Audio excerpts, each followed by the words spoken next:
2025, they did it again. The Brisbane Lions went back to back. They are such a dominant force, and they've added some new names to there that is only going to make them stronger. Could we be on the brink of a dynasty, which I think is three in a row? We'll have to wait and see, but without further ado, let's get into previewing the 2026 season for the Brisbane Lions.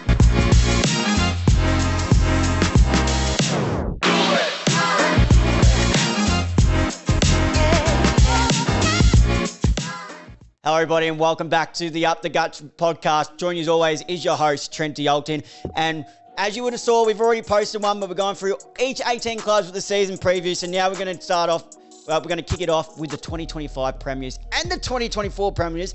And not to mention, they were the runners-up in 2023, the Brisbane Lions. And geez, if you thought they couldn't get any better, they've added some new names to there. Obviously, we know they've been hit with a little bit of a curveball with the Lachie Neale thing, not knowing what's going on there. That is not ideal. But when I sat there and thought about it, I was like, hang on a second. Hasn't Brisbane Lions had something come up nearly each year, and then everyone's doubted them. They've had all these naysayers, and then they've come out and won it. We had the Vegas trip, the Vegas trip, and there was something else that quite going over my mind, but there was a couple of things like each year, and they continuously go out and do it. So I wouldn't write them off just because of this. Yes, it might affect Lachie Neale. We hope it doesn't affect Lachie Neale. He's such a great player in the competition. Two-time Bradley Minutes.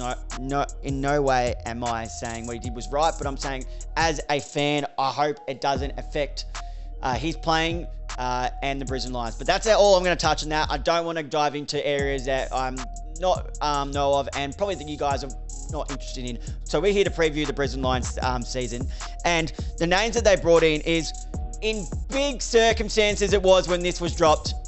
Oscar Allen, the former captain of the West Coast Eagles, has joined the Brisbane Lions as a free agent. Now he's only going to help them with the likes of the young emerging Logan Morris coming up as a key forward. He's still got Eric Hipwood there, but we know what Eric's like. Some days he looks like Buddy Franklin, and next minute he goes missing for a couple months. So adding Oscar Allen there is going to be really good, but has he been overrated a little bit? But he's only had one season where he kicked 53. Other than that, he didn't really fire a shot. But what I would say to that as well is he's thrown around. He's played in the West Coast Eagles side, and he's been thrown around. He's been played as a key defender sometimes, as a key forward. And the likelihood of players delivering the ball is going to be such a high class. The likes of Hugh McCluggage delivering the ball. He's going to have Zach Bailey delivering the ball. Will Levi Ashcroft going to deliver in the ball? Josh Dunkley will deliver his ball, but he'll probably be giving it off more to the players to deliver with his in and under stuff. So this is such a great pickup for them down there. And they also got their academy pick, number 6, Daniel Annable, who has big raps on him as a midfielder. So keen to see when they play him.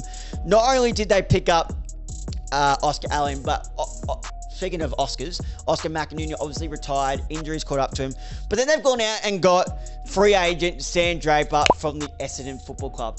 Now, I rate Sam Draper as a player, but purely as a ruckman, but what you get from Sam Draper is, and this is not a diss on Sam Draper at all, he is not, obviously he never came from a footy background. I believe he only picked up when he was 17. Prior to that, he was soccer.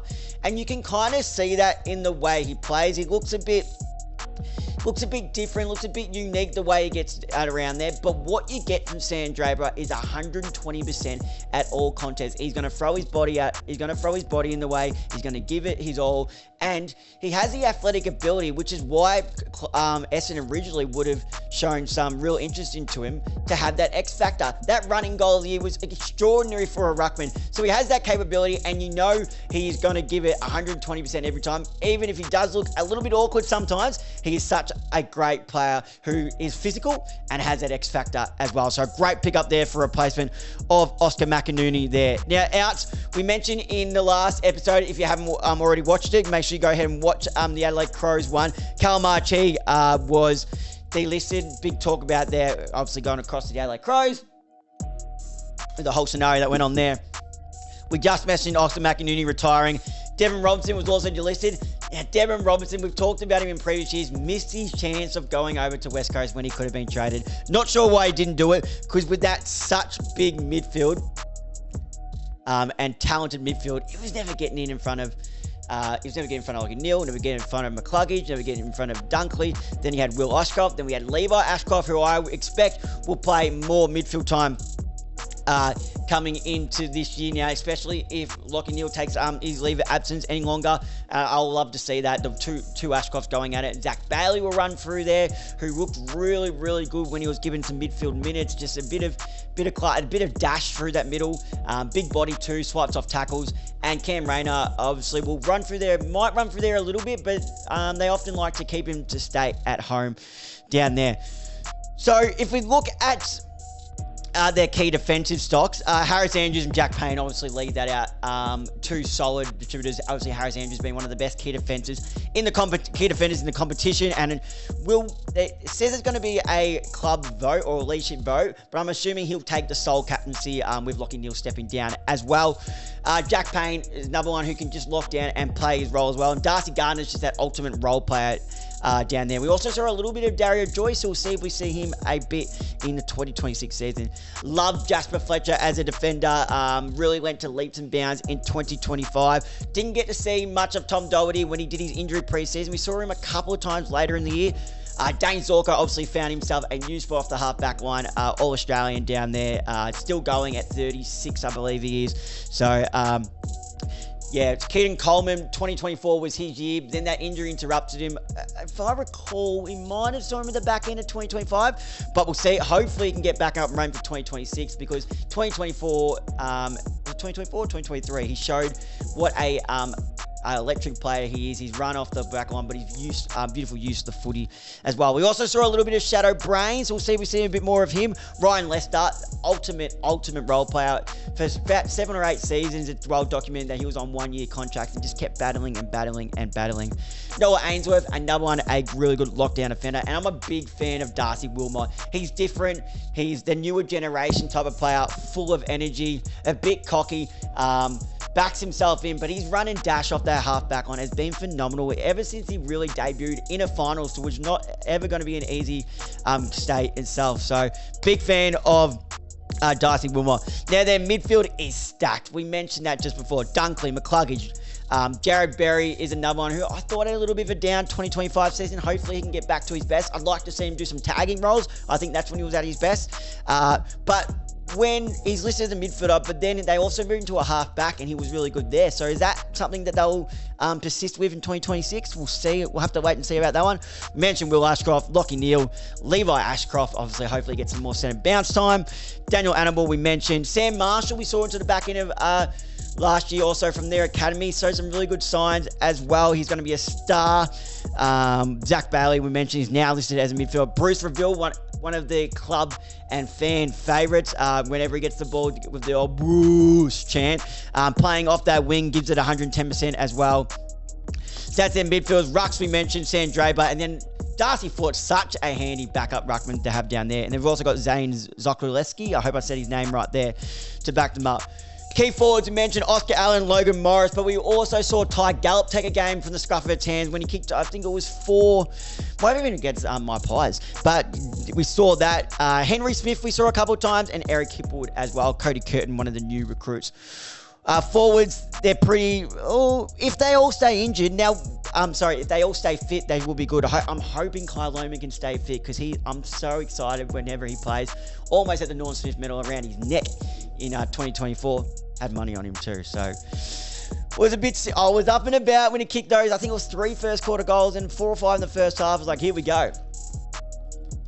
But hopefully he can stay fit, because he provides that bit of X factor as well. And one that was really interesting was on their website, they've got Connor McKenna listed as a forward. Now, obviously, probably hasn't, ever since coming back from Ireland, coming over to the Brisbane Lions, probably hasn't played as well as he did at Essendon. And again, it's probably a given, different type of scenario, but I've just got interested to see if they do play him as that forward line player. So we have to be a wait and see for that one. I'm not too sure. Now, if you didn't catch the last video and you're new to the channel or the podcast, if you're listening to this via audio, I do my lookout for look out for in 2026. Someone who I think could have a really big breakout year, or just someone who I think could make an impact on this team in 2026. And it needs to lift. They had a bit of a poor 2025 or a couple years, and they need to lift to better help the team to go further. And then I'll also predict where I think they'll finish on the ladder. So let's kick it off with the lookout for. My lookout for, I mentioned him earlier, came out of his shell in 2025. And that is Jasper Fletcher. Jasper Fletcher was exceptional, especially in the final series. Arguably player of the finals for the Brisbane Lions. One of them, at least in their top three. Played all 27 games, averaged 21.3 disposals off the half-back line, 6.7 marks a game, and kicked the 7 goals as well. Beautiful user of the footy. He's calm with ball in hand and can take a really good mark and runs all day. He could also play a bit of in the midfield if they really wanted to, but he's found a home down there at half-back at least in the meantime.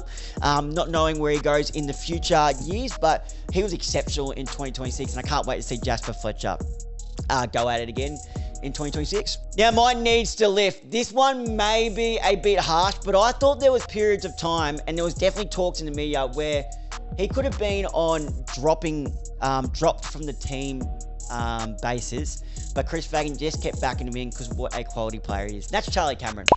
Charlie Cameron had a very, very poor 2025 season.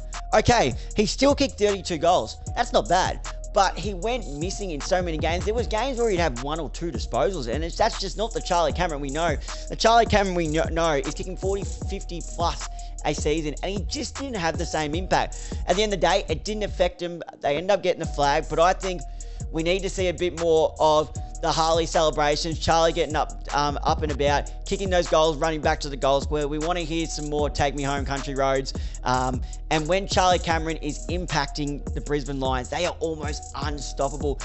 You could argue Cam Rayner probably took his role a little bit in that square, but there was all these talks about he had these he had this 6-goal, 28 disposals game in a practice match, and then we didn't really see it. So Charlie Cameron, while he's getting on with his age, still has a lot left in the tank, and I think needs to have a big 2026 because he'll himself be disappointed with his 2025 season. By all means, though, his best game was round 11 v Hawthorn, where he had 14 and kicked the 3 goals. So he still has it, but 2025 was a down year compared to at least the last 5 years of the Brisbane Lions for Charlie Cameron. Now, my prediction. No surprise, they're going to finish top 4. I'm going to put them in the 2nd spot. I'm going to leave that. I don't know if I'll have anyone first when I do this. We'll have to go back and look. But I'll have them around that 2nd spot. Those new recruits of Oscar Allen and Sam Draper is only going to further extend them. Could we have a 3-peat on the way? We very much could have. So with Will Ashcroft doing what he's done, back-to-back Norm Smith, unheard of. But I've got them, not unheard of, sorry, but absolutely phenomenal at his young age. Still on green peas, may I say. But I've got them finishing 2nd, could well and truly win the flag. Well, there you have it, guys. There is my 2026 season preview for the Brisbane Lions. Let me know in the comments what I got right, what I got wrong, and who's your needs to look out for, and where do you think the Brisbane Lions will finish in 2026? Can they go 3-peat? We'll have to wait and see. Let me know what you think about that in the comments. But that's going to wrap up today. If you're watching this on YouTube and you enjoyed the video, make sure to leave a like and comment. Hit that subscribe button and turn the notification bell on so you're notified whenever we upload. If you prefer to listen to this on audio, good news for you. This is also available on Spotify and Apple Podcasts. So if you are listening, either in the car or on a walk, getting your steps up, make sure to leave a like and comment on this episode. Hit that follow button. Turn the notification bell on so you're notified whenever we upload. Send it off to a fellow Brisbane Lions supporter, or just someone who's dying and itching for the AFL season to come back like I am. And please, guys, if you do enjoy this episode and do enjoy the show, please leave a 5-star rating, as that does help push the show out there.